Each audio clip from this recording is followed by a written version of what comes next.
పగిలే రాళ్ళని పునాది చేసి ఎదగాలని, తరిగే వాళ్ళని హితులుగా తలచి ముందుకెళ్ళాలని,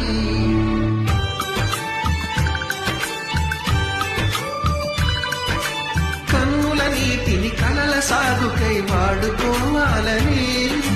కాచే నిప్పుని ప్రమిదగా మలచి కాంతి పంచాలని, గుండెతో ధైర్యం చెప్పి చూపుతో మార్గం చెప్పెను, అడుగుతో గమ్యం చెప్పెను, నేనున్నానని నీకేం కాదని, నిన్నటి రాతని మార్చేస్తానని.